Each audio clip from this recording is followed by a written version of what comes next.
So look at Anthony Ryder from South Lyon, Michigan, recently selected as the Lions 2020 Fan of the Year. He has a passion about sports broadcasting.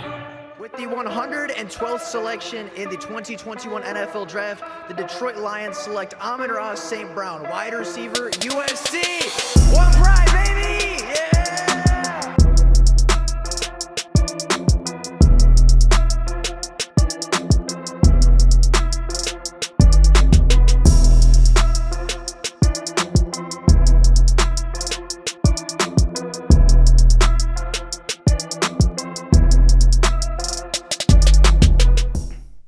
What's going on, everybody? Welcome back to another Detroit Lions video. Now, the Detroit Lions season is officially over, and record-wise, this season may not have gone the way that a lot of Lions fans were hoping. The first year of the Dan Campbell era is over, but despite the record and despite the statistical rankings, there is a lot to be happy with about this team, and there's a lot of reason to have hope about the future of this team.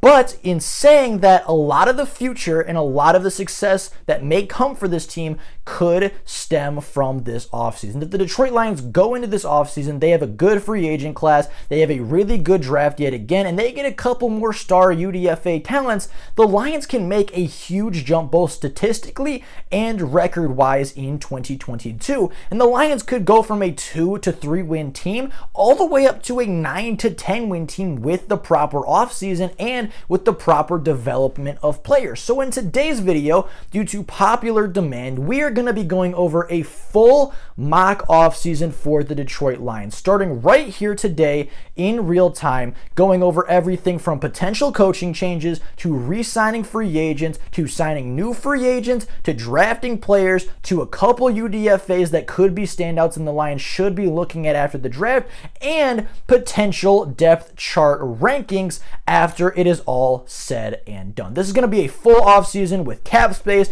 with contracts, with a lot of math and a lot of numbers. So I hope you guys are all ready for it.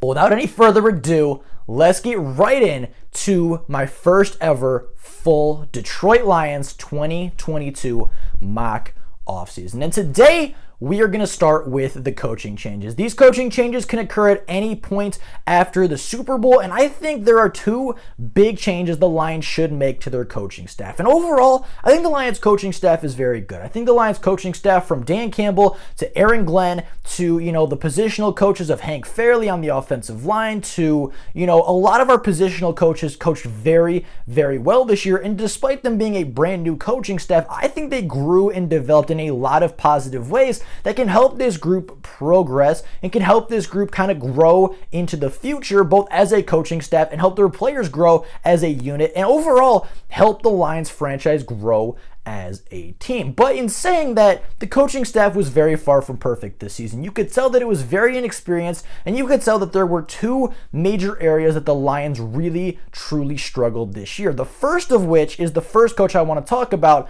is the offensive coordinator. Now, before the season, our current offensive coordinator in Aaron Glenn was contemplating retirement, or at the very least was willing to take a break from football to focus on family and to kind of, just take a step away from football and see if he really still wanted to be a head coach or an offensive coordinator. But because of the familiarity that he had with Dan Campbell, when Dan Campbell called and asked, Anthony Lynn agreed to take the spot as the Detroit Lions offensive coordinator, and a lot of people were excited. Anthony Lynn was a person that, had some success with Justin Herbert, developed Justin Herbert very well in his rookie season, and helped Herbert reach Offensive Rookie of the Year in 2021. He's a person that had a really good rushing attack the last time he was the offensive coordinator for the Buffalo Bills, and had Lions fans very excited for what he could bring to the Motor City. And unfortunately, it didn't really work out with Anthony Lynn. Anthony Lynn's system is outdated. He relies a lot on running the football and doesn't really have a lot of modern concepts in the NFL. He doesn't really utilize motion, doesn't really utilize play action the best. He doesn't,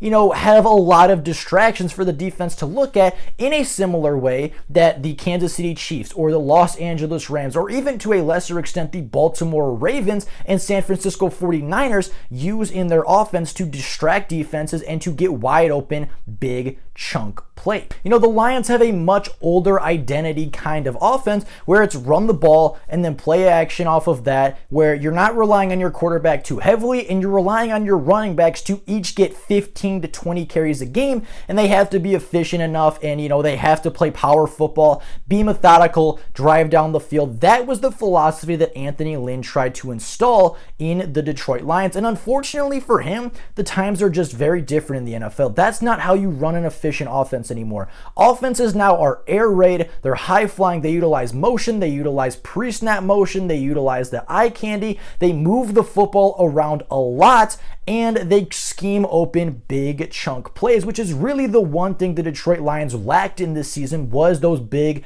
chunk plays, 20, 30 yards down the field. I think their longest touchdown this season came in their opponent's half, and I think it was just a 39-yard passing touchdown by Jared Goff on the Thanksgiving game to Josh Reynolds, in really Josh Reynolds' first game as a wide receiver for the Detroit Lions. The Lions have lacked that big play ability ever since Matthew Stafford left, and ever since Anthony Lynn took over as the offensive coordinator. And when looking at a new offensive coordinator candidate, I really wanted to focus on somebody that, one, could bring that creativity, two, just was kind of younger, had more of a modern idea of how the game is working and where the game is progressing, and three, I wanted to find our next Sean McVay. I wanted to find our next Kyle Shanahan. I wanted to get that next mastermind, that next young-minded offensive superstar that could take the Lions from a subpar offense to a quick strike, a big play offense that utilizes the big play, utilizes pre-snap motion, utilizes a lot of modern passing concepts, and transition the Lions from a run-heavy, run-first team to not necessarily a overall pass-happy or, you know, overall too much of an air raid team, because I want that element of the run game to still be there, and I want DeAndre Swift to still get, you know, 15, 20 touches a game. I want Jamal Williams to still be a goal line back. I want the running game to be efficient for the Lions, but I really just think that opening up passing concepts and getting that next McVay, getting that next Shanahan in the building could be really, really big for the Detroit Lions offense and helping them take that next step into 2022, because as we've talked about previously in this year and throughout the last season, the Detroit Lions defense played well enough where if the Lions averaged 20 points per game, they could have won 6-7 games and been a much more respectable team in the NFC than they were at just a 2-13-1 record or a 3-13-1 record. They could have had 6-7 wins on the year instead of 2 or 3. And I mean, overall, with a solid offense, the Lions can take a huge jump statistically, but also in the win column next year. And I couldn't think of anybody to fill this position better than former LSU offensive coordinator and former Carolina Panthers offensive coordinator Joe Brady. Now, Joe Brady, if you were unaware, most recently was the offensive coordinator for the Carolina Panthers, and honestly was very limited by the quarterback play displayed in Carolina. He was stuck with quarterbacks such as Teddy Bridgewater, who was probably the best quarterback that he's ever played with in the NFL. He was then stuck with Sam Darnold, the corpse of Cam Newton, and at some points in the season, P.J. Walker. And overall, I mean, you look at all those quarterbacks, none of those quarterbacks, maybe Teddy Bridgewater, but none of those quarterbacks are truly starting caliber players in the NFL at this point. Cam Newton, no longer in his prime, doesn't really have the physical tools he used to have, and isn't, I wouldn't say, a true starting caliber quarterback. Sam Darnold is kind of run out of time. Yeah, at one point he was an exciting young prospect with a lot of potential to be a franchise quarterback, but at this point, after he played with Joe Brady and after he got another chance in Carolina and lost it to not only Cam Newton, but also to P.J. Walker, I think he very realistically is done with a starting job in the NFL. And then, you know, you look at Teddy Bridgewater, probably the best quarterback he played with in the NFL, and they look decent on offense under Joe Brady in 2019 and 2020. So, you know, you look at that and you might ask me, Anthony, why do you want Joe Brady if he hasn't shown success in the NFL? And to that, I say, look at what he did at the college level. Look at what he did with 2019 LSU. That 2019 LSU team is one of the most dynamic and high-scoring offenses in college football history. They averaged 569 yards per game, averaged just under 50 points per game, and Joe Brady took Joe Burrow, took Clyde Edwards-Helaire, took Jamar Chase, took Justin Jefferson, and I mean, just elevated all of them to first-round picks. And you look at this team in 2018, you look at the 2018 LSU,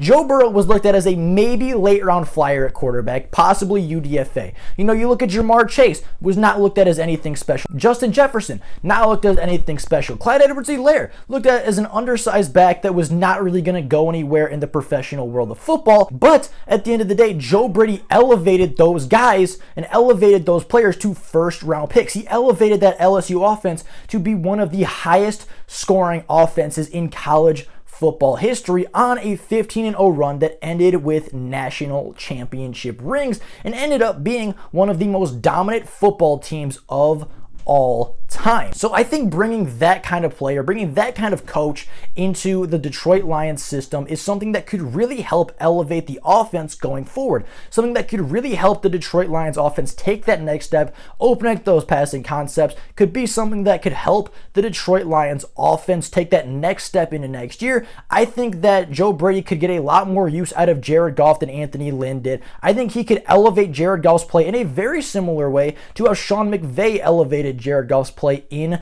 Los Angeles. And I think with the help of Joe Brady, this offense, even as it is right now, utilizing Jared Goff, DeAndre Swift, Jamal Williams, Amon-Ra St. Brown, Quintez Cephas, and TJ Hawkinson with a top 10 offensive line in the country, or with a top 10 offensive line in the NFL when healthy, I think it's one, very intriguing to Joe Brady, especially with all the capital the Lions have to go out and get some more offensive talent. And two, I think it makes a lot of sense for the Detroit Lions bringing in another young offensive mind and kind of, buying into that trope of getting your guy, getting that young guy that can change the game and getting somebody with a lot of potential. And I think Joe Brady isn't a home run hit necessarily. I think he has the potential to be a home run hit at offensive coordinator, but at the very worst, at his floor, Joe Brady is a significant upgrade over Anthony Lynn. He's going to bring in more modern concepts. He's going to bring in more chunk plays. He's going to bring in a big play element to this offense, especially after some of the additions this offseason. And overall, I think he is the best offensive coordinator candidate for the Detroit Lions in this offseason. And at his ceiling, he's a potential future head coach. He's a guy that has all the knowledge. He's a guy that is a really big football mind, and he is somebody that has changed the game at the college level, and I think has the potential to change the game at the NFL level if given the proper talent and given the proper tools to kind of help him reach the heights that I think Joe Brady can reach. Joe Brady, at his worst, is a really good offensive coordinator. At his best, he is a really good head coach in the NFL, and I think the Lions can help Joe Brady reach his eventual goals of becoming a head coach in the NFL and taking over his own team in a way that he took over the 2019 LSU offense and elevated them to championship status. Now, Joe Brady is not the only player is not the only coach that I want to see hired by the Detroit Lions this offseason. He's the one coach that I want to see the most,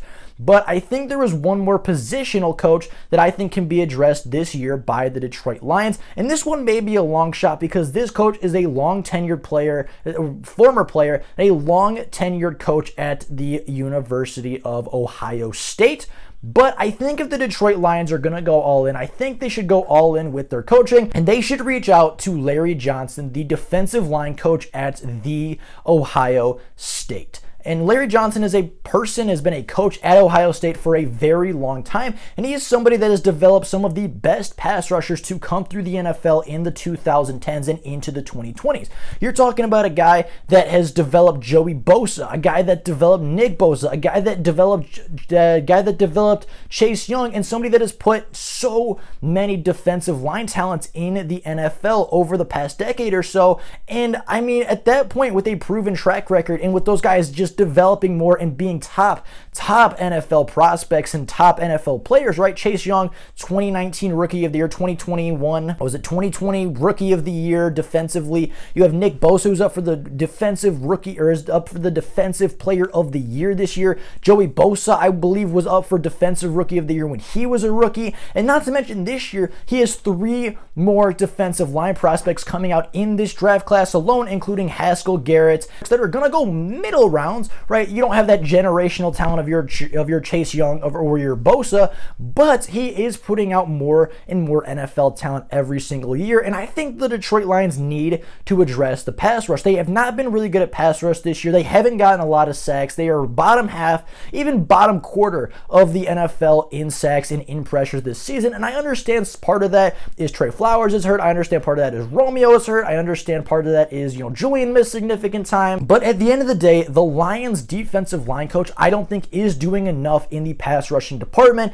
And if you're going to upgrade, I think you need to go after the best. And Larry Johnson is one of the best defensive line coaches in the country. And he is one of the most proven defensive line coaches that you are going to find. He's long tenured. He's proven. He is a former player, which kind of fits the mantra of the Dan Campbell rebuild, right? With the quarterbacks coach, with the wide receivers coach, the O-line coach, the running backs coach, everybody pretty much at a positional coach is a former player at the NFL level. Larry Johnson is no different. He played defensive line in the NFL and throughout college at an incredibly high level, and I think he just fits the Dan Campbell system really well. He is a player that just develops guys really well. He's a guy that gets the most out of his players, and you bring him in, I think he takes Romeo Okwara to another level. I think he takes, spoiler alert, I think he takes Kayvon Thibodeaux to another level. You give him a guy like Kayvon Thibodeaux's athletic ability, you're getting an all-pro pass rusher. You give him somebody like Romeo Okwara, who's really good and developed out of Notre Dame after the first couple of years. I think he can elevate him even further and get him to a 11,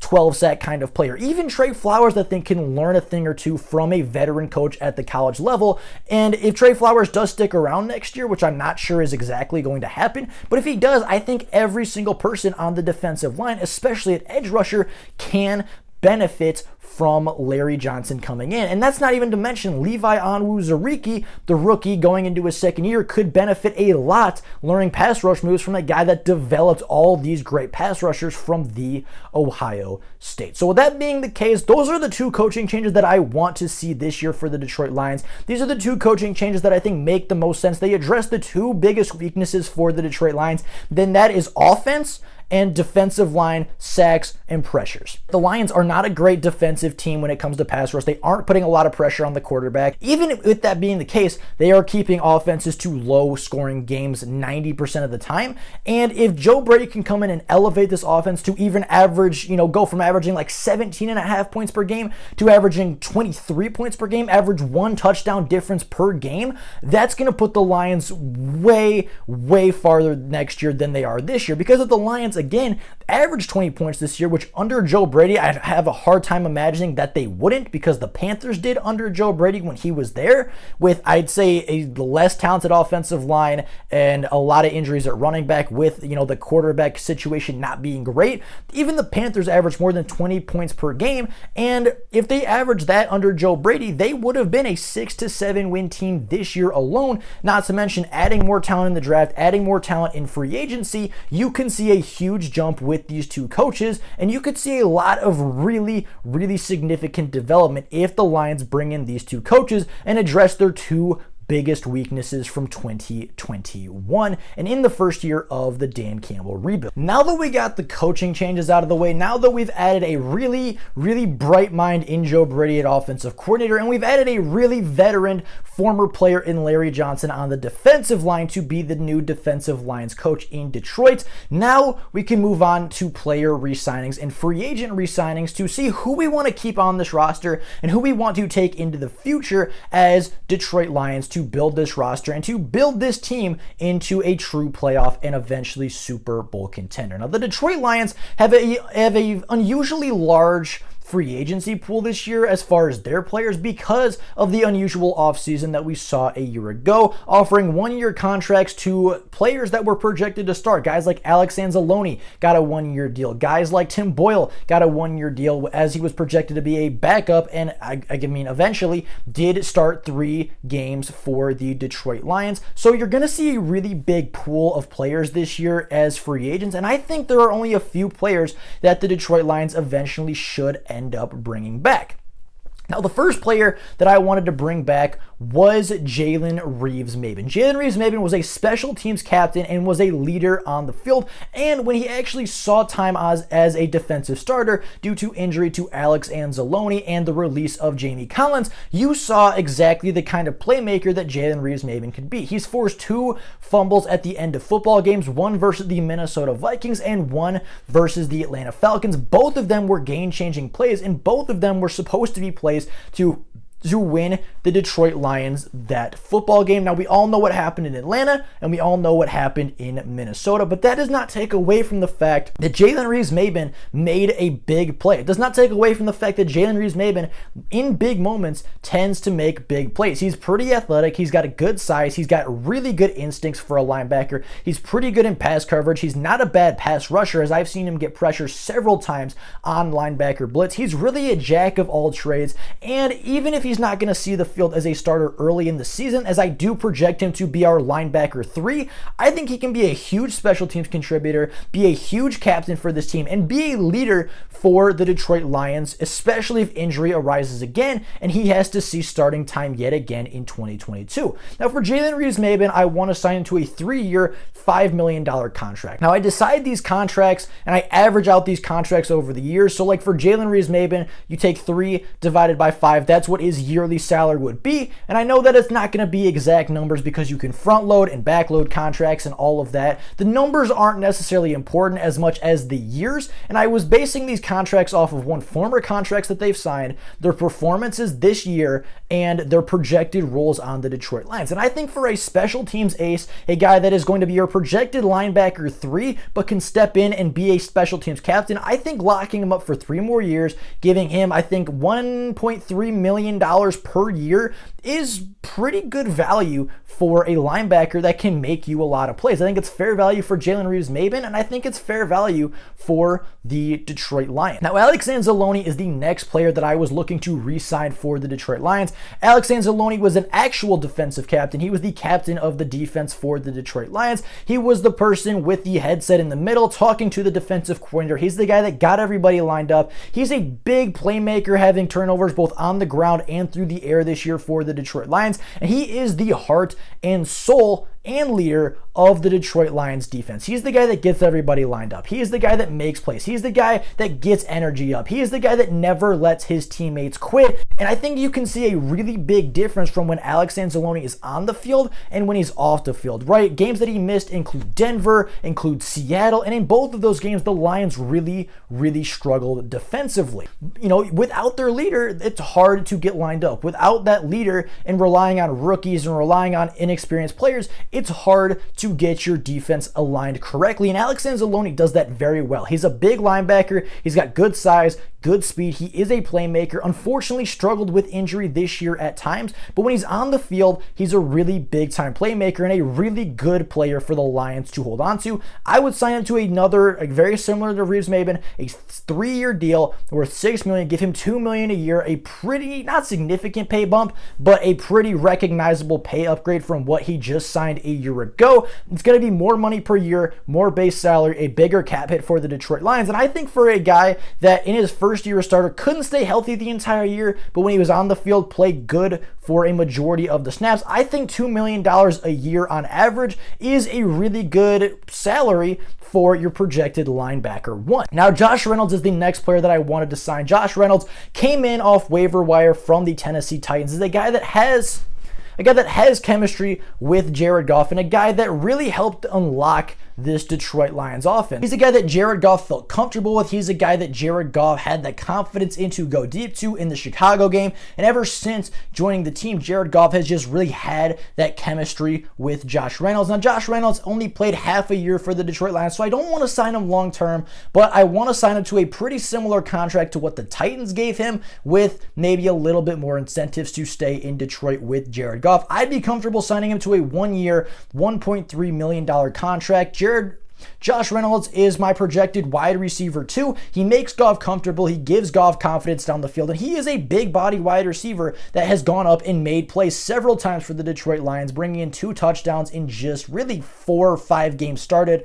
And I mean, him and Goff have only been on the same field and only started games, I think, twice or 3 times this season, being in Thanksgiving, being against the Arizona Cardinals, and I think the Denver Broncos game again as well. Maybe there's 4 games in there, but they haven't seen the field together that much this season, with Jared Goff being on the injury reserve, and then with Josh Reynolds being on the COVID list, right? They've not really been on the field together all that much, but when they are on the field, they have a really special connection. And I think if Jared Goff is to stay around next year, giving him his safety blanket, giving him his security guy is a really smart decision. And for just $1.3 million of the Detroit Lions' $40 million salary cap, I think it's a really good deal to bring back your veteran wide receiver to start on the boundary next to a player that is yet to be named. Now, Dean Marlowe is another player that I think earned a contract this year. He's my projected safety 4, so that tells you anything. I do expect to address the safety position later in this video, and I do expect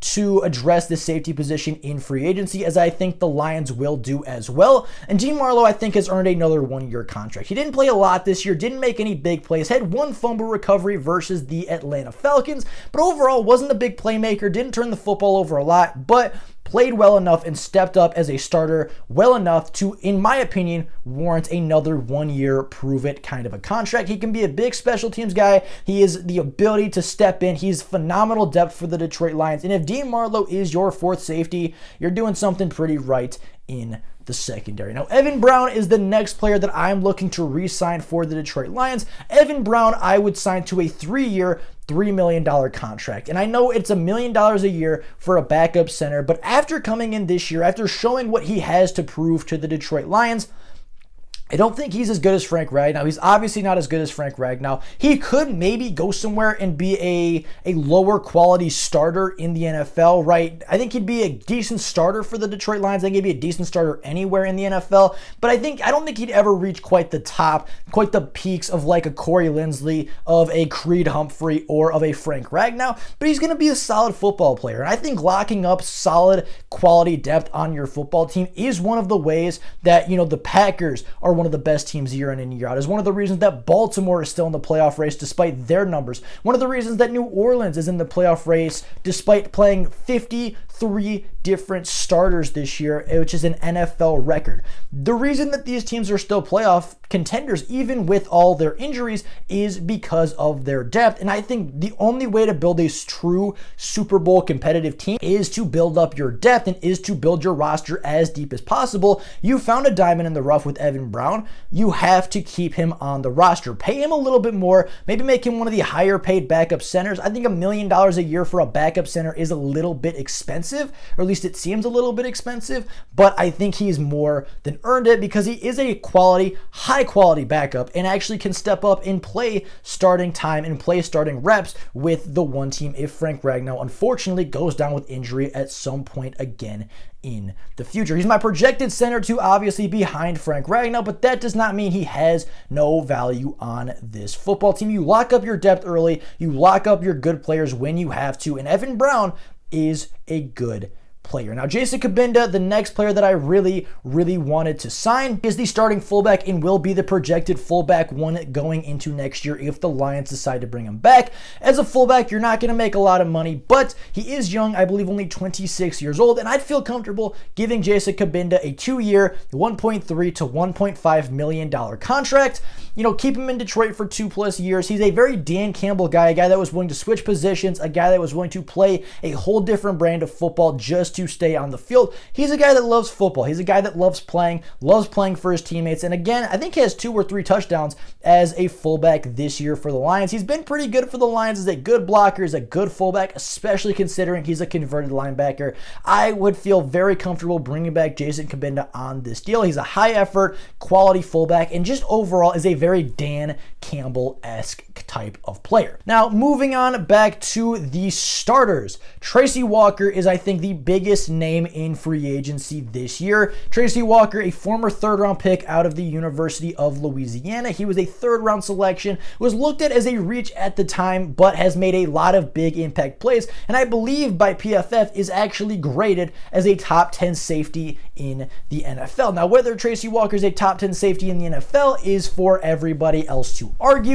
but at the end of the day, Tracy Walker is one of the quietest stars in the NFL. And I know Tracy Walker doesn't have turnovers. I know he doesn't have picks. I know he doesn't really have forced fumbles like that, but he is a really good player. He tackles well in open space. He reads the game incredibly well. He is a rangy, ball-hawking safety, and even though he's started in just about every single game, he's only been targeted 26 times down the field, which means quarterbacks really don't want to target Tracy Walker. And if you're only giving 26 opportunities to make a play on the football in a 17-game season, that means that your quarterback respects you. That means that the opposing quarterback respects you a lot. And even though he doesn't have those numbers on his stat sheet, you look at the interception by Alex Anzalone, that ball was popped up in the air because Tracy Walker made a play on the ball. He has multiple passes defended this year, and overall, he has had a really quietly good season. And Tracy Walker very recently came out and said that he wants to be a member of this Detroit Lions team long term. You might have to give him a little bit more money than 2 years, $3 million, but I would feel very comfortable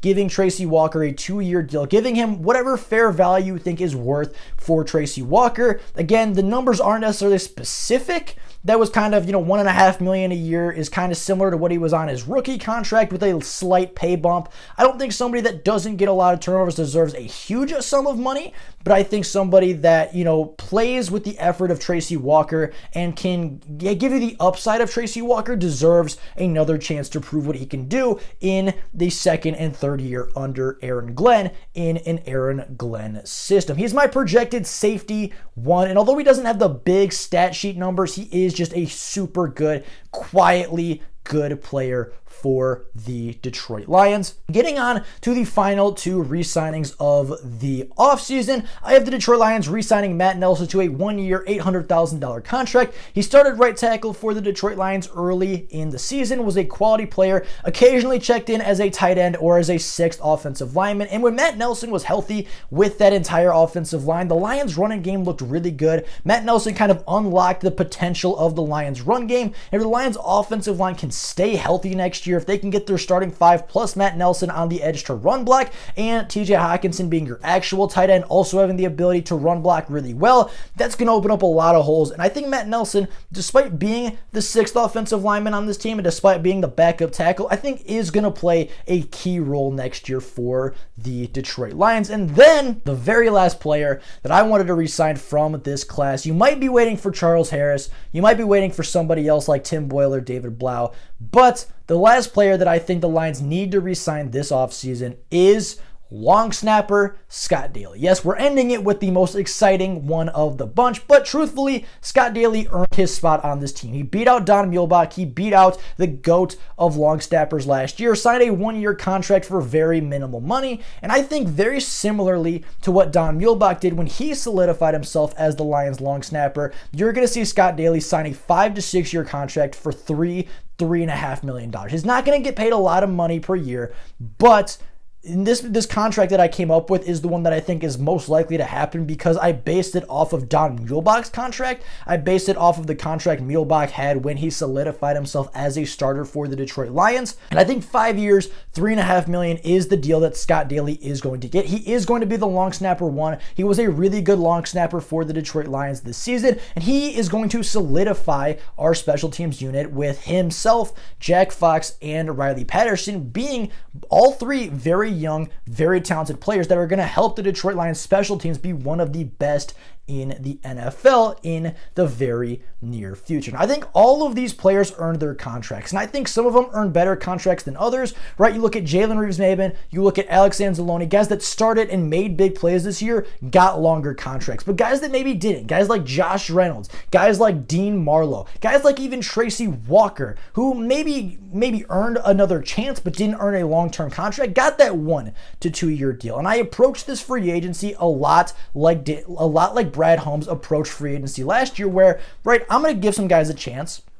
And if you played well and earned your spot, I'm going to give you another chance on this roster. And I approach that with both the re-signings and the actual signings of the free agency that we will get to in just a few minutes. But I wanted to approach this as realistically as possible. Dan Campbell and Brad Holmes didn't give out a lot of money in free agency last year, despite, or in the exception of, obviously, the Romeo Okwara deal. But outside Romeo Okwara, nobody got big money. Everybody stayed here for minimal contracts. And really, the Lions keep players that earn their spots, or if they think they can earn a spot, they give them a one-year contract to earn and prove their spot on the Lions roster. And I think that's the approach that they're going to go with again. Their approach is to build through the draft and add a few key free agents each and every year. That's what they did last year. I think it's what they're going to do this year. And I think every single player that I just mentioned, from Jalen Reeves-Maybin to Scott Daly, whether it's a starter or a backup, I think earned another contract with the Detroit Lions, whether it be 1 year, 3 years, or 5 years.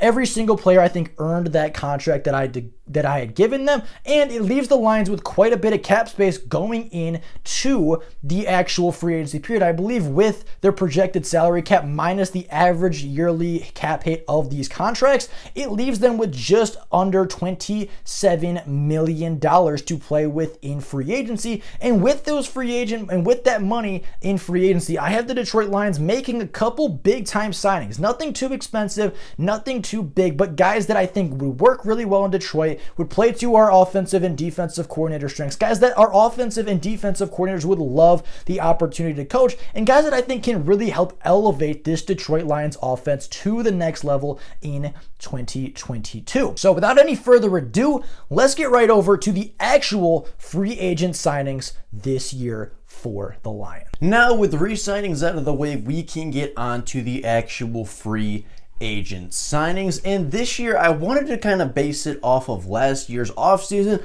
kind of go in a very similar direction to Brad Holmes, being a lot of one-year deals, a lot of players with potential, a lot of players that, have the ability to be long-term impact players for this team, but maybe just haven't shown what they need to show with another team, right? You look at last year as, a Jamal Williams. He had the potential to be an impact player, so he got 2 years, and he obviously is a player now that is our RB2 and gets a lot of carries for the Lions. You look at Tyrell Williams, a potential wide receiver 1 for the Detroit Lions. It didn't work out, so he's no longer on the football team. Another example of that would be Charles Harris from last year. A guy that was a former first-round pick, had potential, and in Detroit found his groove and found what he was really good at and became a quality edge rusher for the Detroit Lions and will get a really big pay raise by some team this offseason. And I wanted to stay true to that style of free agency this year, not giving out a lot of big deals, not giving out, a lot of long-term contracts, but in the same vein, also maybe going a little farther than last year, because the Detroit Lions, after this re-signing phase and after the coaching changes, are a better football team and are in a better situation than they were a year ago. And once again, these contracts and these players all have a projected role, and all the contracts are based off of what they have previously signed for and what their level of play has indicated that they are valued at in the free agent market. So without any further ado, the first free agent that I wanted to go after and the first position that I wanted to target in free agency as the Detroit Lions general manager in this mock offseason was the quarterback position, because Jared Goff is a fine starting quarterback. Yes, he struggled early in the season. Yes, the coaching staff had to learn how to properly use Jared Goff, but by the end of the season, by about I'd say maybe the Chicago game, the second Chicago game on Thanksgiving, the Detroit Lions really figured out what Jared Goff did well, and they really figured out how to play to Jared Goff's strengths to help not only Jared Goff succeed, but also to help the Detroit Lions succeed. But just when Jared Goff was starting to get comfortable in this offense, and just when Jared Goff was starting to look like a quality starting quarterback again in the NFL, tragedy struck as he was both injured and was placed on the COVID reserve list and left the Detroit Lions to rely on Tim Boyle to be the signal caller under center. And as we can all see, Tim Boyle is not a very good quarterback. He's 0-3 as a quarterback. I believe has 5 touchdowns to 7 or 8 interceptions on the season. He's thrown more picks than he's thrown touchdowns. And overall, it just is not... It's not going to work with Tim Boyle. Tim Boyle is not the answer at quarterback, and based off how they've treated David Blau this year, not giving him a chance in games and really not giving him a chance in the preseason until the final drive of every single game, it's very clear that the Detroit Lions do not have faith in David Blau either. So I went out into free agency and I found a quarterback that, one, has played time as a starter in the NFL, 2, has, proven that he can win football games for a team and can win football games for a team that maybe doesn't have the best surrounding cast, just in case he does have to come in to the Detroit Lions starting quarterback. And I wanted to find somebody that wasn't too expensive, and at the end of the day, I decided to sign quarterback Kyle Allen to a 1-year, $700,000 deal. Now, this is very similar to a deal that he signed before for multiple other teams to be the backup quarterback, but Kyle Allen has also stepped up numerous times in the past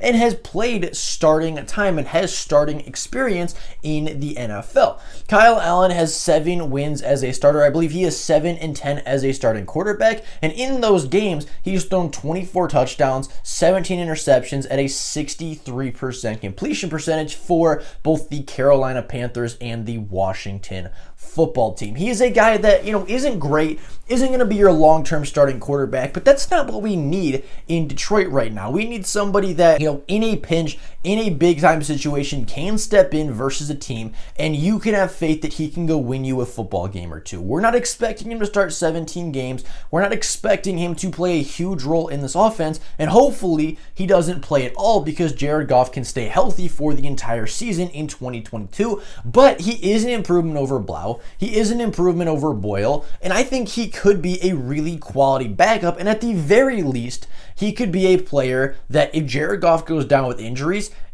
Kyle Allen can step in for a game and maybe add his 8th win as a starting quarterback, or maybe lead the Detroit Lions to a victory in absence of Jared Goff. I think he's somebody that is cheap, is low risk, high reward, and somebody that just is a upgrade at the quarterback depth chart, which is something that I think the Lions really need to focus on this offseason. Now, the second free agent that I wanted to bring in is another guy kind of similar to last year that has upside, but maybe hasn't proven everything that he needs to get a long-term contract extension, and that would be tight end O.J. Howard from the Tampa Bay Buccaneers. Now, O.J. Howard was a highly regarded tight end coming out of the University of Alabama in the 2017 NFL Draft. He was taken early in the first round by the Tampa Bay Buccaneers and really had all the physical tools to succeed in the NFL. He's a big, athletic wide receiver that can get you a lot of receiving yards. He is not a bad blocker. He is good at everything, but in my opinion was heavily underutilized with the Tampa Bay Buccaneers and has never surpassed 500 receiving yards, and I don't believe has surpassed 6 receiving touchdowns in a single season. And for a tight end taken in the first round, you would expect a lot more production than back up quality play. But again, O.J. Howard would come into the Detroit Lions to be a backup tight end. He would be paired with T.J. Hockenson as a receiving threat and as a athletic receiving vertical threat tight end in the NFL. And him and T.J. Hockenson can form a really good tight end duo. T.J. Hockenson obviously is really good at everything. He's a good receiver, runs solid routes, has really good hands for a tight end, is hard to bring down after the catch. He's a great receiver. He's a great blocker. And O.J. Howard can add another big play element to the offense in an offense with Joe Brady that would bring together more big plays, that would scheme open tight ends and wide receivers to get those chunk plays. You look back at the LSU team that he coached in 2019, Thaddeus Moss Randy Moss's son, was the starting tight end for that team, and he had, I think, 700 to 800 yards and a lot of touchdowns on the season. So I know Joe Brady can scheme open tight ends as well as wide receivers, and I think the duo between Hockenson and O.J. Howard would be really difficult for any NFL team to stop, because O.J. Howard is a legitimate matchup nightmare, just size, speed-wise, and T.J. Hockenson, talent-wise, is one of the top 5, top 7 tight ends this year in the NFL. So, I mean, you pair those two guys together, there's not really going to be a linebacker safety duo that can really stop those two guys. Plus, not to mention, you still got to worry about DeAndre Swift. You still have to worry about, Josh Reynolds and Amon-Ra St. Brown, the offensive weapon. Not to mention one more big offensive free agent that we will get to in just a little bit. But that will be the final person that we talk about today. The next free agent that I wanted to sign is somebody that I was looking at a year ago, a guy that got a 1-year contract with the Cleveland Browns last offseason and was still just as productive as he was with the Indianapolis Colts. And that player, if you have not figured it out yet, is Anthony Walker. Anthony Walker is a player that has been a stat sheet monster over his career. He has over 400 tackles in the last 4 seasons, and I believe has 100 tackles in each of the last 4 seasons, with the exception of 2020, where he had 92.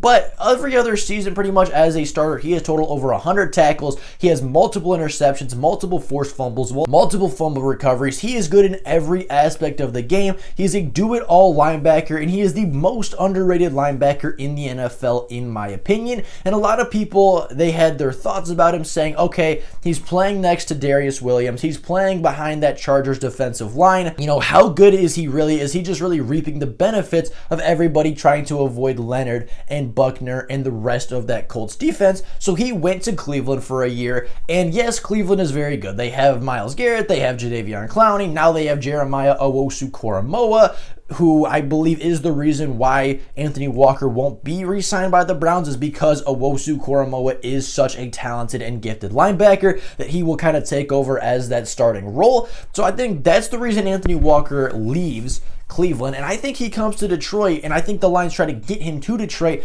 because he's just a stat sheet monster. He gets good tackles, he doesn't miss tackles, he forces turnovers through the air and on the ground, and he is just overall a do-it-all linebacker that can help the Detroit Lions in every aspect of the game. He can also be a leader in the middle, and I project him to be a linebacker too in this scheme. I think him and Anzalone will come together and will be the starting 2 inside linebackers, with obviously Romeo Okwara and the other edge rusher that I will get to in just a moment, or that I will get to in a little bit. But I think those 2 inside linebackers are, big enough, they're athletic enough, they have really good instincts as a pair, and I think both of them could help elevate this team. We saw how good, or how much better, I should say, the Lions defense is when Alex Anzalone is on the field, and I think Anthony Walker can kind of complete this linebacking core. And I think a linebacking core of Alex Anzalone, Anthony Walker, Jalen Reeves-Maybin, and Derek Barnes is a really strong foundation, and is a really strong and relatively young linebacking core that obviously still has a lot of talent, still has a very high ceiling, I think, as a groom and as a linebacker core,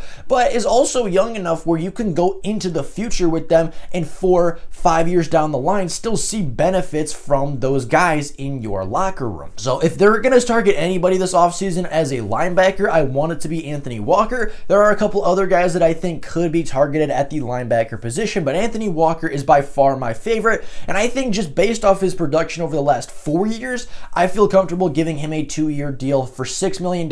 It is a significant salary bonus to what he has in Cleveland and what he had with the Indianapolis Colts, so I think he'd be very willing to take a contract like that, get a little bit more security for 2 years instead of 1, and at the same time get a pretty significant pay bump from where he was at in Cleveland. Now, the next player may be a little bit of a sympathy move by the general manager of the Detroit Lions, but this is something that, kind of came about after the Seattle Seahawks game when you heard Quandre Diggs talking about the city, right? He was talking to Penei Sewell saying, you're going to love the city, you're going to love the fans, and that he loved it there and never wanted to leave. And with him being a free agent this year, if the Seattle Seahawks do not re-sign him, which is very possible with a new regime coming in and with him being a 31-year-old safety, safety, I think that it's really realistic that he comes back to the Detroit Lions on a 1-year, $4 million deal. He reunites with some of his former teammates. He comes back to the city that drafted him, to the city that raised him as an NFL player. He comes back to the city that loves him as a player more than any other franchise ever could, and he comes back to the city that he loved playing for. He was just talking about it after the Seattle game about how much he loved Detroit, how much he loved the fans, and how Penei Sewell needs to embrace this fan base because, once he's gone, or if he is gone, there's no fan base like it in the NFL. So, it sounds very much like he does not have any ill will towards the Detroit Lions at this point. He obviously doesn't dislike any of his former teammates, and he doesn't dislike any of the fans or the city itself or anything like that. I don't even think disliked Matt Patricia. Matt Patricia just wanted to get rid of him for some reason, and his reasoning was very flawed. Obviously, Matt Patricia's for getting rid of Quandre Diggs, but I think Quandre Diggs would be willing to come back to Detroit. I think he wants to come back to Detroit and be another playmaking safety for the Lions. He has 5 interceptions this season at the safety position and has been a turnover machine for the Seattle Seahawks in his time in Seattle. I think the Detroit Lions should target Quandre Diggs. Yes, he's an older safety, but again, it's another 1-year contract. Bring in a veteran presence in the secondary and can be a guy that returns home. It's a really good story. He loves Detroit. It's a playmaking safety in the secondary that forces turnovers. He's a leader and a veteran in the locker room. That was one of Quandre's biggest things in Detroit, was that he was one of the best locker room presences in the entire franchise. So, you bring in a locker room presence, you bring in a playmaker on the field, you bring in somebody that loves the city and wants to play there, and you bring him back with this new regime under Brad Holmes and Dan Campbell, and I think Quandre Diggs would be more than willing to come back to the Motor City and finish his career where it began, wearing 28 for the Detroit Lions. Now, the last free agent that I wanted to pick up again today is another safety, but he's kind of a safety linebacker hybrid. He did both in college and actually played a lot of different roles in Michigan for his college career, and I think he's a guy that Aaron Glenn would be really interested in utilizing this year for the Detroit Lions, and that is safety / linebacker Jabril Peppers. Jabril Peppers being a former Michigan player and being a former first-round pick out of the University of Michigan, I would sign Jabril Peppers to a 2-year contract worth around $6 million-ish. Jabril Peppers is a versatile player. Again, can play safety, can play linebacker, even played edge rusher for the Michigan Wolverines when he was in college, and played running back as well as kick and punt returner for the Michigan Wolverines. And I believe has done that as well in the NFL as far as the kick and punt return duties. He's versatile, he does everything, and I would be so curious as to how Aaron Glenn would use a player with the skill set like Jabril Peppers. A guy that can, kind of play any safety role you want, a guy that's played every single position in the book outside of nose tackle. I'd be super curious as to how Aaron Glenn, this really creative defensive coordinator and a guy that is a former defensive backs coach, uses and utilizes a skill set like Jabril Peppers can offer to the Lions, because again, he can play safety, he can play slot cornerback, he can play, linebacker if we need him to. If we need a smaller, faster linebacker, he can play that. If we need kind of a good run support safety, he can be that. If we need a quick edge rusher or a blitzer, he can do that. If we need a slot cornerback like this year when AJ Parker lost time, he is that. He can be that for the Detroit Lions. He can be a safety blanket. He can be a Band-Aid all over the defense. And if we need him to fill a position that's not nose tackle, he can more than likely do it for the Lions. And I think just bringing in somebody that versatile with that kind of a skill set, who's only 26 years old, I think could be so huge for the Detroit Lions defense. And I think he could be our Isaiah Simmons, right? He can be that versatile athletic player that plays all over the field and is just an impact player at every single level. And then I know I said that was the last free agent, but I actually lied. There is one more, and this is a big free agent. And I know there are going to be some people that maybe disagree with this signing, saying the Lions aren't ready for a big free agent signing. They aren't ready for a big time contract to be put on the books. But Allen Robinson is a free agent this year.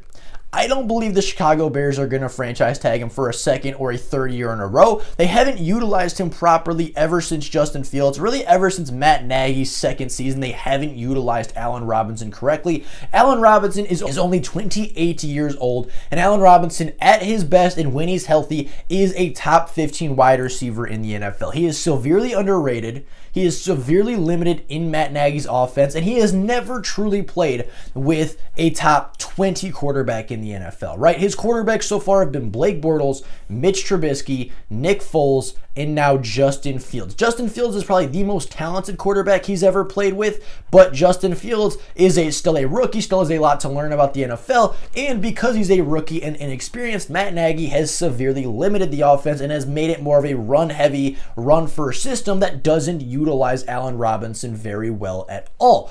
Allen Robinson's value will never be lower than it is right now. He's only 28. He's a former Michigan player, played high school ball at Michigan, grew up in Michigan. He's not that old. He can still be super productive, and he can be the Kenny Golladay replacement. He can be the wide receiver one for the Detroit Lions. You take him from a division rival, you add him to your team, he would be willing to come to Detroit because that's where he grew up, because that is his hometown and that's the team he grew up with. And I think it makes sense for Allen Robinson to come in, play with Jared Goff, a quarterback that has elevated the play of guys like Cooper Kupp and has elevated the guys like Robert Woods. You know, Allen Robinson plays with his best quarterback. He gets revenge on a division rival for underutilizing him and for really, hurting him in contract negotiations and just not listening to him. I know he's been mad at the Chicago Bears franchise for many, many years now. And overall, it kind of makes sense for the Lions. They need a big-time wide receiver. It makes sense for Allen Robinson, get revenge on a division rival, swap divisional spots, and go hurt the Chicago Bears and, play against the Chicago Bears in a way that they would never play you. And I think Allen Robinson, obviously, he'd be the most expensive contract by far. I had it marked out as a 3-year, $27 million contract, about $9 million a year. Again, the number isn't super specific, but that would bring Allen Robinson to Detroit until he's 30. That would allow him to play with Jared Goff and likely the future quarterback in Detroit once they actually do get one and they get a young play caller in the draft, whether it be this year or next year. And I think overall, this free agency class, it's not super big, but I think it can be super impactful, right? You address the safety position twice. You're unsure about your QB in the draft. Maybe you draft one at good value, maybe you don't. So you get a really quality backup quarterback that can win you football games. You lock up that quarterback position, right? You get somebody that, can come in, somebody that in a pinch can win you a football game, and you upgrade depth all throughout the defense at safety, at linebacker. You kind of bring together a lot of, depth in the second and third parts of the defense, the linebacker core and the secondary, and you kind of fill out those two spots after addressing the defensive line heavily in this year's previous draft with the mindset that you're going to address the defensive line yet again in this upcoming draft. I think everybody in this free agency class would have a role and is expected to be either a starter or play significant time, again, with the exception of Kyle Allen. And I think that this free agent class could be one of the more impactful free agent classes that Brad Holmes would bring in. I think this is the year that the Lions can afford to kind of go big in free agency, right? Obviously, there's only 2 years, or this is only the second year of the rebuild. They're coming off a 2 to 3 win season, but at the same time, after this free agency class and after the draft that they've put together, the draft that we're going to go over in just a minute, I truly think that this roster, with the additions of Allen Robinson, Jabril Peppers, Quandre Diggs, Anthony Walker, and OJ Howard, can compete for a playoff spot if the draft all goes properly and things fall right for the Detroit Lions, which, based off prior experiences, is more than likely going to happen. So with that being the case, with free agency being out of the way, let's skip right on over to the 2022 NFL Draft. So we've made it to the NFL Draft. The 2022 NFL Draft is upon us. Free agency is over. Re-signings are over. New coaches have been signed. And the coaching staff is established. And we are back. We are into the 2022 NFL Draft. Going into this draft, post free agency, my biggest targets going into this were the edge rushers, the linebackers, the wide receivers, and the defensive line. And if there's good value, possibly target a quarterback and a depth running back to put behind DeAndre Swift and Jamal Williams for the future. So the second overall pick came around. Evan Neal was the first overall pick. The offensive tackle from Alabama was the first selection by the Jacksonville Jaguars. And obviously at this point, the big argument and the big decision was whether to take Kayvon Thibodeaux or Aiden Hutchinson in this draft. I think they're both very different players, having very different styles and very different pros and cons and different styles of play, although they both play the same edge rusher / outside linebacker position in this Detroit Lions scheme. And when kind of comparing these two, I took into account, obviously health factors. I took into account motor. I took into account production in college. I took into account ceiling and floor and what each player did really well. And at the end of the day, I think Kayvon Thibodeaux is the better pick for the Detroit Lions. I think he's bigger, faster, and stronger than Aiden Hutchinson. He's more athletic, arguably the most athletic edge rusher we've seen in a very long time, if ever. He's 6'5", 250 pounds, had 19 sacks, 35 and a half tackles for loss, 7 passes defended, and 3 forced fumbles in just 20 collegiate games. He's versatile. He can play outside linebacker. He can play, edge rusher in a 3-4 or in a 4-3. He is very scheme versatile. He can play any position. And knowing that he would play outside linebacker for the Detroit Lions and that at some point he would be put in coverage like we've seen Charles Harris and Romeo Okwara and Trey Flowers have been doing over the past year or two, I would trust Kayvon Thibodeaux in coverage more than any of those guys, while still, obviously having him be a primary pass rusher, averaging almost 1 sack a game in almost 2 tackles for loss every single collegiate game he had. His production is off the charts. His measurables are off the charts. I'd be very curious to see what his combine results look like, because I would imagine his 40, his vert, and his change of direction are going to be amazing for an edge rusher. Kayvon Thibodeaux has the highest ceiling in the class. Yes, he might not have as high as a floor as Aiden Hutchinson, but Kayvon Thibodeaux is the best player in the class, in my opinion. He is the highest ceiling, and I think with Dan Campbell, you can kind of iron out his motor issues, because that's really the only thing that's being held against Kayvon Thibodeaux is some of the time his motor isn't as high as Aiden Hutchinson's. But I think if anybody can fix that, it's going to be Dan Campbell. If anybody's going to get Kayvon Thibodeaux to play his heart out and to play the hardest that he could, it's going to be Penei Sewell, his former teammate that's going to push him every single day at practice, and it's going to be Dan Campbell, who is going to obviously once again next year push this idea and this ideology that you're going to work your butt off, or you're not going to play. And I don't care if you're the number 2 overall pick, and I don't care if you're the number 256th overall pick. You have to earn your spot on this roster, and I think Kayvon Thibodeaux is going to buy in. I think that he's more than capable of buying into that system. I think part of his motor problems in college were, obviously partially business decisions, knowing he's going to go highly in the NFL draft, not wanting to severely injure himself at any point in the college football season. And yes, he has a few injury concerns. He's missed time over the past 2 years with small, minute injuries, but they haven't been anything career-threatening. They haven't been anything that have kept him out long-term. It's been, like elbow sprains or like an ankle sprain or something. It's been something to keep him out a week or 2, but not anything to keep him out long-term. So really, I think his big flaws as a prospect, I think his big cons as a player can be ironed out in the NFL. And I think the ceiling at this point at number 2 is simply just too much to pass on if you are the Detroit Lions. So Kayvon Thibodeaux is the pick at number 2. All right, now with the number 2 pick out of the way, and Kayvon Thibodeaux officially being a member of the Detroit Lions to pair with Romeo Okwara, you go down to the 30th overall pick, the pick that we received for trading away Matthew Stafford. It is one of the Rams' 2 first-round picks that we got in the Matthew Stafford-Jared Goff trade, and with the 30th overall pick, it was a very strange situation because linebacker position, just based on how the board fell, wasn't all that well. Nakobe Dean went top 15.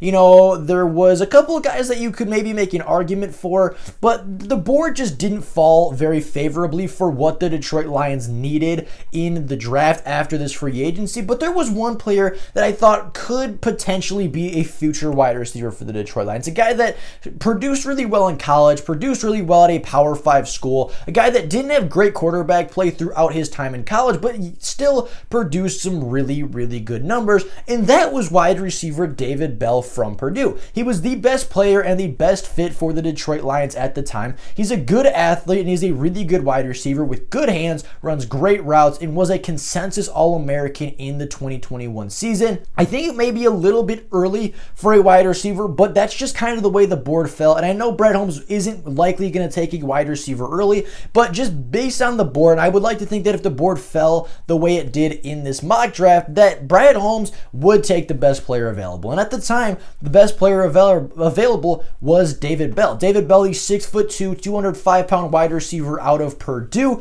In his 4 years at Purdue, he totaled 232 receptions for 2,946 yards and 21 touchdowns in 29 games. Really, he did that in the final 3 seasons as he did not play much as a freshman. So he averaged just about 1,000 yards and 7 touchdowns a year in the Big Ten. Again, he runs really good routes, has really good hands, and I think could be the future wide receiver for this team. And yes, I do think it's a little bit early. Yes, I do think taking a wide receiver this early is likely something Brad Holmes wasn't trying to do when he began this, when he began this 2022 draft. But David Bell was in my opinion, top 5 wide receiver in this class. I think he's my number 5 or 6 wide receiver on the board right now. And getting him at 30 is really good value based off how the board fell. This was one of the picks that I'm still a little bit indifferent about because I like the prospect and I like the player.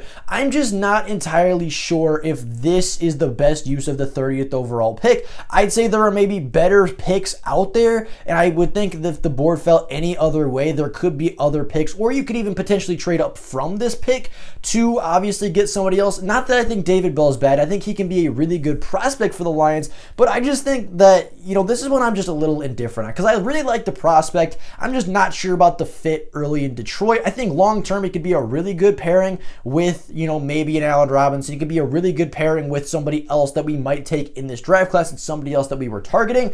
But I just think that, the Lions need to upgrade their wide receiver position, right? Without them, it's Allen Robinson, it's Josh Reynolds, who I don't think is a long-term solution. It's Amon-Ra St. Brown and Quintez Cephas. And that's really your 4 wide receivers after this year if the re-signings go the way that I projected them to go. So I think you do need a 5th wide receiver. I think that wide receiver is a position of need still for the Lions. And I think David Bell is more than capable and more than valuable at this 30th overall pick to warrant taking him. Now, the Lions didn't have to wait long to get onto their 34th overall pick, their 3rd pick in the NFL draft. And with this 3rd overall pick, again, kind of similar, just how the board fell, Malik Willis was sitting there with the 34th overall selection. And Malik Willis has been one of my biggest draft crushes the entire season. He's 6'1", 215 pounds. In the past 2 years at Liberty, he's passed for 5,107 yards, 47 touchdowns, and 18 interceptions in just 23 games.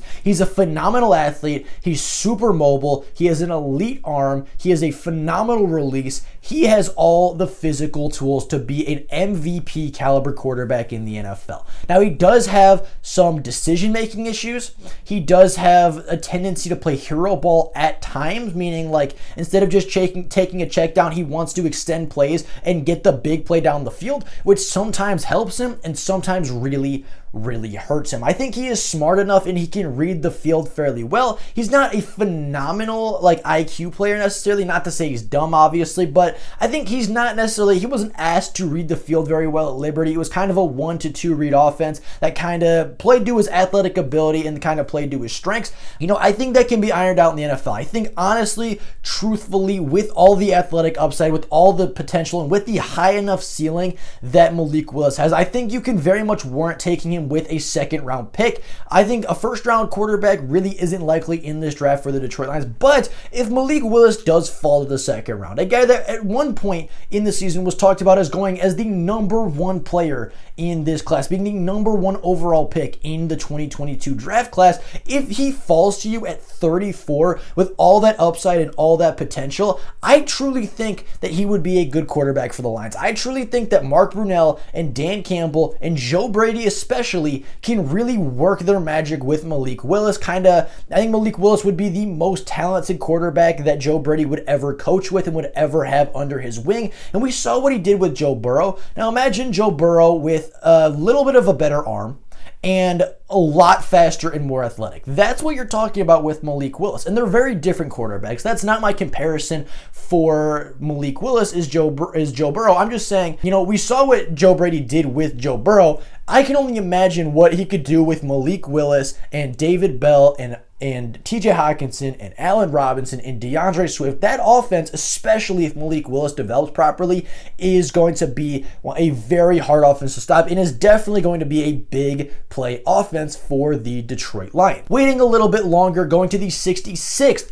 overall pick in this draft. There was one player that really stood out to me on the defensive line. I think defensive line is still something that Brad Holmes is going to look to address this year as the Detroit Lions general manager. I don't think the Detroit Lions got enough pressures last year. They definitely did not get enough sacks, and I don't think they stuffed the run in the way that they wanted to last year. So they started off this draft with an edge rusher to work on the pressures and the sacks, and I think this pick in the middle of the third round, they go back to defensive line yet again, and they pick up somebody that can help them stop the run and also help them get pressure in the interior. And with that being the case, the Detroit Lions, with the 66th overall pick in this year's NFL draft, select Phidarian Mathis, defensive tackle from Alabama. Now, Phidarian Mathis is a 6'4", 312-pound nose tackle from the Alabama Crimson Tide. He's played both defensive tackle and edge rusher for the Tide, meaning he's a very versatile player. He's a really good athlete for somebody of his size. Last year alone was really the first time he got a starting role, and in his starting role, he had 49 tackles as a nose tackle, 10 tackles for loss, 9 sacks, 2 passes defended,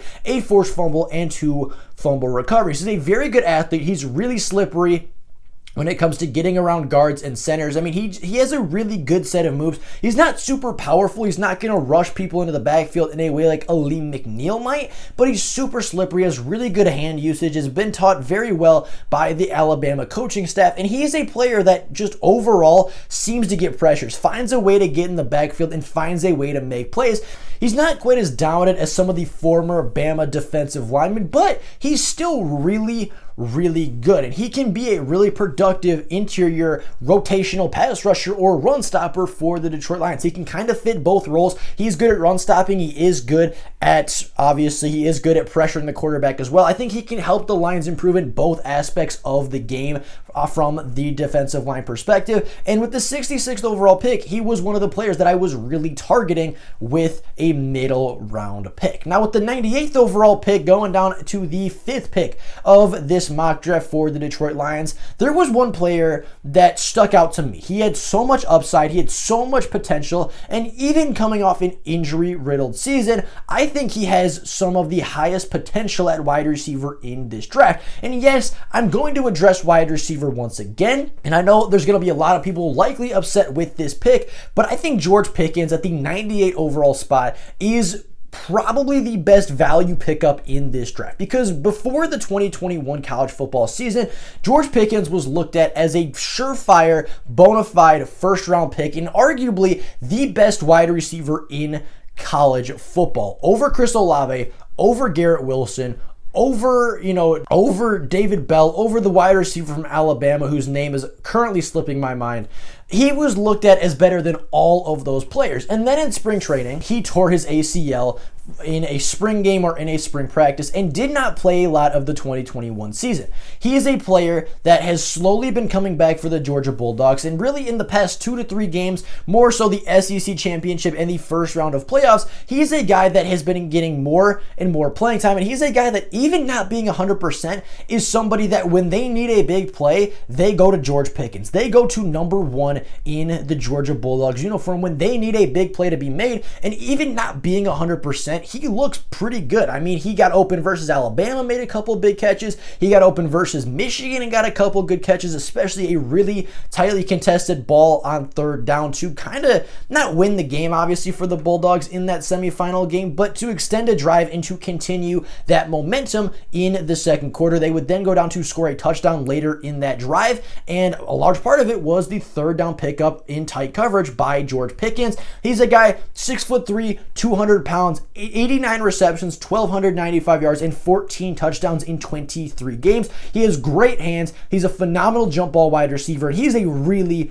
good and willing blocker down the field for the Georgia Bulldogs. For a team that liked to run the ball a lot, especially early in his career as a Bulldog, he is somebody that is not afraid to block. He is somebody that is not afraid to be physical at the line. There was obviously the clip of him leveling Daxton Hill in the playoff game, not even being 100% at that point. The only real downside to George Pickens is obviously the injury concern. Can he get back to 100%? I think he's well on his way to getting back to 100% based off what I've seen this year late in the college football season. And then the other thing is he is a little bit limited in the routes that he can run. He's not going to be a guy that's ever going to be looked at as a top 10, top 15, top 32 route runner in the NFL, but he's a guy that doesn't need to be. You know, Calvin Johnson didn't run great routes. Randy Moss didn't run great routes. You know, Demaryius Thomas didn't run great routes, but all three of them are either Hall of Fame or borderline Hall of Fame kind of wide receivers, and it's because they're good at one thing. DK Metcalf runs, I think, 3 to 4 routes. Megatron Johnson, one of the greatest and most dominant wide receivers of all time,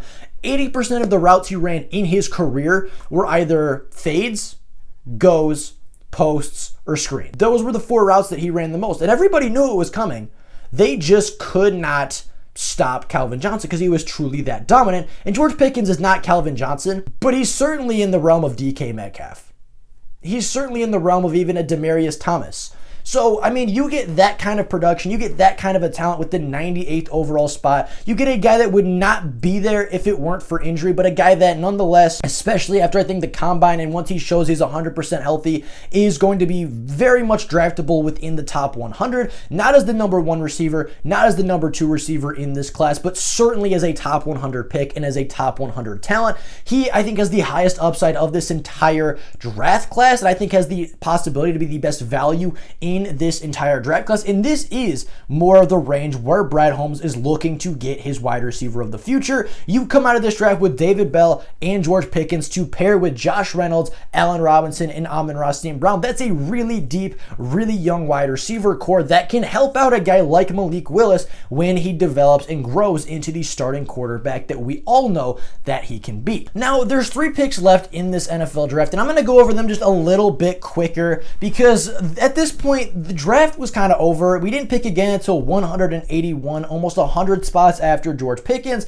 and then you don't pick again until 218 and 231. So that's a long wait, and at this point, we're really in the 6th, late 5th, 6th round, 7th round pick of the NFL draft, and there's not a lot of talent left in this draft, or at least not a lot of well-known talent in this draft, but there were still a couple of guys that were on the board that could compete for a roster spot, and if not, push those borderline, those bubble players for a roster spot. The first of which at pick 181 is Jesse Luketa, the linebacker from Penn State. He's 6'3", 251 pounds, and in his career, he totaled 151 tackles, 11 tackles for loss, an interception, 6 passes defended, and a fumble recovery. He's got good size, good physicality, good speed. He's a great athlete like most Penn State linebackers are, but like a lot of Penn State linebackers, he is incredibly raw. He's a little bit inexperienced, isn't super fluid in any aspect of the game in particular, but fast enough and athletic enough to, I think, he could fit into this Detroit Lions defense and at the very least push Anthony Pittman for a roster spot. And if he doesn't make it, he's a practice squad guy. If he does make it, he pushes everybody else to get better on the roster. It's a very, again, low risk, high reward. But again, in a Brad Holmes kind of draft, you take the best athlete available and you know that your coaches can iron out his flaws. And I think that's another pick that Brad Holmes would very much be willing to make. Now you wait till 218 for the second to last pick. And at this pick, JT Woods, the safety from Baylor, was a guy that really stuck out to me. He's a guy that is 6'2", 193 pounds in that Baylor secondary. Baylor obviously being one of the best defenses in the country this year in college football.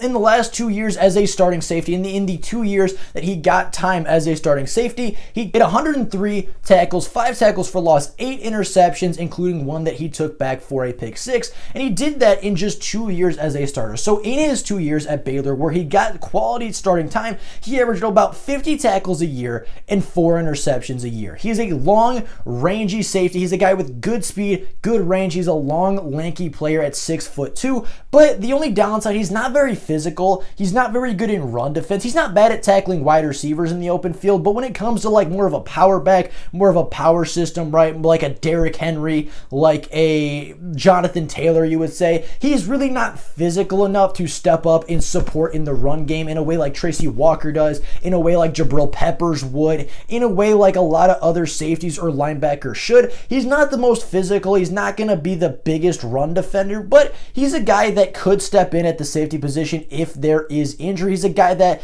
as that deep free safety, ball hawking guy. He sits back there, he reads the field, he makes plays based off of his instincts, kind of as a backup for Tracy Walker, a very similar player to Tracy Walker coming out of college, kind of long, lanky, had some good production at a Power 5 school, or had a really good production, a school where, maybe you weren't the most recognized, but still had production and still have the talent to be a really good NFL player. And who knows, maybe eventually he is the successor to Tracy Walker in this defense. I do see a role for him in that vein for the Detroit Lions. And then with the 231st pick, there was nobody on the board. There was, no recognizable name at this point in the draft. But at this point in the draft, I wanted to take a player that was, really gonna be kind of more of a power back, somebody that isn't gonna be a receiving back, somebody that can get a lot of carries, somebody that can get a bulk of the carries, and somebody that last year showed that he can be the workhorse and the bell cow for an offense in the Detroit Lions system. And that is why I wanted to keep the Michigan kid at home in the 7th round and pick up Hassan Haskins, the running back, from Michigan. Hassan Haskins set a school record for touchdowns in a season last year for Michigan. He is not the biggest body, he's not the fastest player on the field, but overall, he has a really good yards per carry. He always falls forward. He always seems to find the right gap to get out and to get off and break off some really big runs for the Michigan Wolverines. He's a guy that you would keep him at home, you'd keep him in Michigan, and again, he can kind of be a guy that maybe doesn't beat out DeAndre Swift, maybe doesn't beat out Jamal Williams, and maybe even doesn't beat out Craig Reynolds next year for the RB3, but you can bet he's certainly going to push Jamar Jefferson. He's certainly going to push some other undrafted rookie free agent running backs for this roster spot, and I wouldn't be surprised if he beats out Jamar Jefferson, and I wouldn't be surprised even if they keep Jamar Jefferson as a 5th running back going into the preseason, and they let those two just battle it out for the last running back position, with the loser obviously going on to injury or going on to the practice squad and continuing to grow and develop as a player. This is a guy that was probably the best player available with the last overall pick. He fell a little bit in the draft. I'm not sure why he fell a little bit in the draft, but just going through the mock, it seemed like nobody wanted Hassan Haskins. So at the last pick in my draft, I decided, there is not going to be better value than Haskins. He probably won't be there in real life, but if he does fall to 231, I'd be more than happy to take him, keep him in Michigan, and see how well he can push players for a starting spot in this NFL, and how well he can push these players to become better and push them for roster spots in the Lions organization. Now, I don't have a full undrafted free agent class, but I think there are a couple of guys that we could look to target in this draft class, or could look to target in this undrafted free agent class. The first of which is Chase Allen, the 6'7" tight end out of Iowa State. Big body, really good red zone tight end. Could possibly push Brock Wright for that 3rd tight end spot in the red zone. Just somebody that could be a camp body, but also has high upside. You look at Fallon Hicks, the DB from Nebraska, a guy that, played really well for the Cornhuskers over the last couple of years. Isn't super big, only like 5'10", but is kind of a scrappy nickel defensive back that maybe could add some depth to the secondary. And then Zach Van Valkenburg, the edge out of Iowa, had 15 tackles for loss in this last season. Probably isn't going to go very highly in the NFL draft, but if you're looking to add up somebody that can be a really good run defender and add up some bulk on that defensive line, I think he's another player that you can really target as a priority undrafted free agent. So kind of recapping the draft just a little bit before we get into final tweaks and before we get into final depth charts going into the 2022 training camp and preseason. The Lions get their edge 1, their QB of the future, their possible wide receivers 1 and 2. They get D-line depth with the Fedarian Mathis, and obviously if you go with the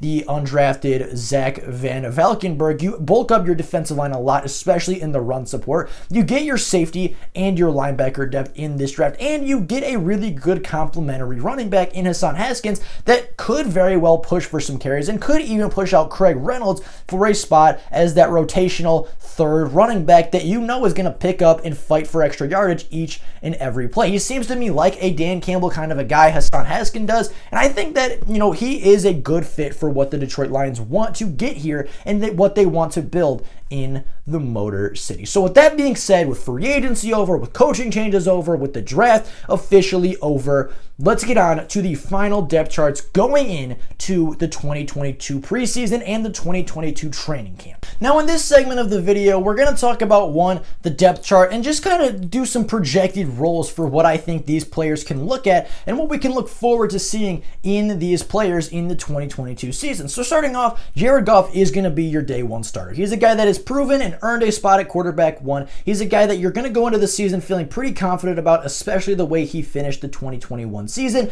He is your quarterback one. There is no debate. Jared Goff is the quarterback one to start the season. Malik Willis needs to sit. He needs time to develop. He needs time to learn, a lot of technical things about his game and needs to learn a lot of the technical things, learn how to read defenses a little bit better. And I think sitting on the bench for Malik Willis is a good option, as he will be the quarterback too. He will be a guy that, probably won't play a lot in 2021. And if Jared Goff gets hurt early, I wouldn't even be surprised if Kyle Allen comes in before we put in Malik Willis, because Malik Willis does have quite a bit of ways to go when it comes to the mental side of the game. And when it comes to learning that you don't need to get a home run every single play, you can take a check down, you can get a 4-5 yard pickup on a dump off to a running back and be just fine in your offense and keep your offense on schedule. The big play doesn't always need to be made. And I think that's something that has really plagued Malik Willis in his time at Liberty is, yes, sometimes with his athletic ability, sometimes with his ability to escape, he's really good at it. He's an athlete. He gets out. He's just a better athlete than everybody. And he is probably the most gifted quarterback in college football right now. I don't think it's a stretch to say he's the most gifted quarterback, and because of that, he wants to extend every play, and he wants a touchdown on every single play, kind of in a way that Patrick Mahomes did when he was at Texas A&M, and even at times like Patrick Mahomes does in the NFL right now. I think Malik Willis needs to sit for a little while, so he is going to be your quarterback 2, quarterback 3. I think he's going to start at quarterback 3 just in case Jared Goff gets injured, but I think midway through the season, you're going to see him jump into quarterback 2. You're going to see him taking more reps with starting team. You're going to see him taking more reps with the ones. And I think you could see Malik Willis start the final game of the season, right? As long as we're not in playoff contention or as long as it's not a must-win game. I think if the Lions are either out of it or they have a playoff spot locked up somehow, you could see Malik Willis start that final game just to see what the rookie could bring to the Detroit Lions long term. I think he's more than capable of being a long-term quarterback, but I just think it's not smart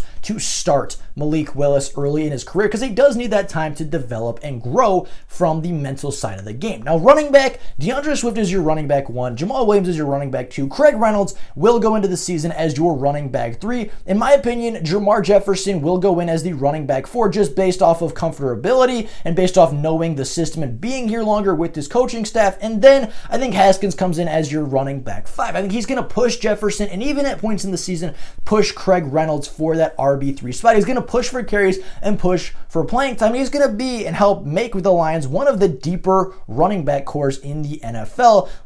They kind of already are, I think, with Swift and Williams and Reynolds and Jefferson. They already are one of the deeper running back cores, but I think adding Hassan Haskins will really just solidify a 5 strong at running back. One of them will likely be moved to the practice squad by the regular season, but I can't imagine a world where all 5 of them don't stick somewhere on this roster. Fullback is obviously Jason Kabinda. You just re-signed him in free agency. He's your fullback 1. No need to replace or back him up for anything. And if he gets hurt again, I know Jamal Williams and Jermar Jefferson both stepped up last time and said that they were more than willing to step in at the fullback position. Wide receiver depth chart, Allen Robinson is your 1. Allen Robinson is your depth wide or your ex-wide receiver. He is the number 1. Josh Reynolds starts as your number 2, a guy that Jared Goff has the comfortability with, a guy that Jared Goff trusts more than anybody. He is somebody that just he's going to play on the boundary because he's not a slot guy. And he's a guy that should. He earned a spot as a starter this year. And I think that you could really see Josh Reynolds play a big role next year for the Detroit Lions on his 1-year prove-it deal.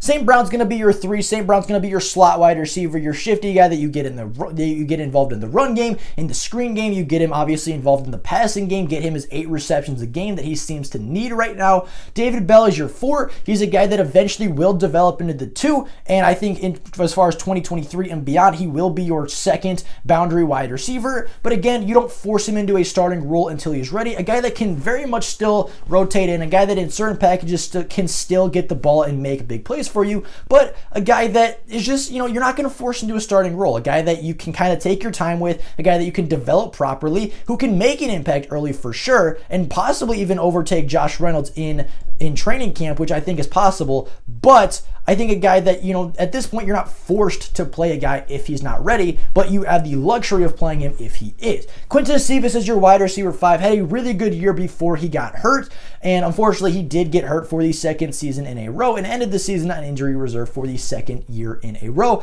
He's your wide receiver 5. Pickens is your wide receiver 6, a guy that is still suffering from that injury a little bit, a guy that's still coming back and still working his way back to 100%. I think Pickens is a guy that has potential to be your number 1 wide receiver in the future. I think him and David Bell can be really good 1-2 after maybe Allen Robinson leaves, or especially after Josh Reynolds leaves. And I think those 3, being Pickens, Bell, and St. Brown, can be a phenomenal wide receiver trio. And then Trinity Benson, the wide receiver we traded for last offseason, is going to be your wide receiver 7. TJ Hawkinson is going to be your tight end 1. No shock there. He is the tight end 1. He is a Pro Bowl caliber tight end. OJ Howard will be your tight end 2, being your vertical threat, being your real receiving threat. Ross or aside TJ Hawkinson in this offense. I think it's going to be a matchup nightmare to have those 2 guys on the line at the same time, because I don't think there's a linebacker or a safety duo in the NFL that's capable of covering both Hawkinson and OJ Howard while still accounting for DeAndre Swift, while still accounting for Allen Robinson, and while still accounting for Amon-Ra St. Brown, and as shifty as he is. And then I think Brock Wright makes it as the 3rd tight end on this roster. Your offensive line is not going to change at all this offseason. Taylor Decker and Penei Sewell are your starting tackles, with Matt Nelson backing them up. Jonah Jackson and Big V are your starting guards at left and right, respectively. Tommy Kramer and Logan Stenberg will back them up, and then Frank Ragnow and Evan Brown will hold down the center position going into the preseason. Your offense looks like that. I really, really like the way that this offense turned out. You have a quality starting quarterback who's getting more comfortable every single time he hits the field. You have a number 1 running back in DeAndre Swift who can run and catch the football. You have a lot of depth behind DeAndre Swift, everything from Jamal Williams all the way to Hassan Haskins. You have your number 1 wide receiver, you have your number 2 temporary wide receiver, and then you obviously have Amon-Ra St. Brown, and we know how good he is. You have matchup nightmares as far as, David Bell and George Pickens, and even Quintez Cephas will see some time. You have a matchup nightmare with the tight ends of Hawkinson and OJ Howard, and your offensive line, if it is healthy, is going to be a top 10 unit in the NFL, and it's kind of came into its own a little bit at the end of the season, especially over the past 2 to 3 games. I think has really played some really quality football thanks to the offensive line coach Hank Fairley kind of getting this mismatch unit right after kind of, moving pieces in and out all season long. Now, defensively, the defense is going to look very similar to this year. Michael Brockers, Aleem McNeil, and Levi are going to be your starters, but Fedarian Mathis and John Pennicini will rotate in several times when you need run stoppers and in short yardage situations. Kayvon Thibodeau and Romeo Okwara will start as your outside linebackers. Romeo Okwara having a really good season before it was ended prematurely by injury, and obviously Kayvon Thibodeau, your prized possession, your number 1 draft pick, is going to start alongside him at the opposite outside linebacker position. You look at then in your depth, Trey Flowers, Julian Okwara, and Austin Bryant are all your backup edge rushers. They're guys that can come in, make some big plays for you, but guys that just aren't quality, not quality, but they're not starting caliber players. They're quality backups, they're quality depth. Trey Flowers will play his final year in Detroit on the bench, not being a big-time player and potentially even being a trade candidate for the Detroit Lions to pick up a little bit more cap space, pick up a little bit more draft assets in this year's draft, or even be a player to maybe bring in some more depth and bring in another player or two if a team is desperate enough for a pass rusher of the quality of Trey Flowers. Now, your inside linebackers, depth-wise, are looking like Alex Anzalone and Anthony Walker to start. Jalen Reeves-Maybin as your 3, Derek Barnes as your 4, Jesse Luketa as your 5, and Anthony Pittman as your 6 linebacker. Anthony Pittman likely being a practice squad player, but definitely competing with Jesse Luketa for that last and final linebacker role on the defense. Jeff Okudah, Amani Oruwariye, and AJ Parker are going to be your 3 starting corners. Amani and Okudah are going to be on the outside, with AJ Parker obviously starting in the slot where he started a majority of the season when he was healthy. And then your depth at cornerback looks phenomenal with Jerry Jacobs, who saw starting time this year and looked really good.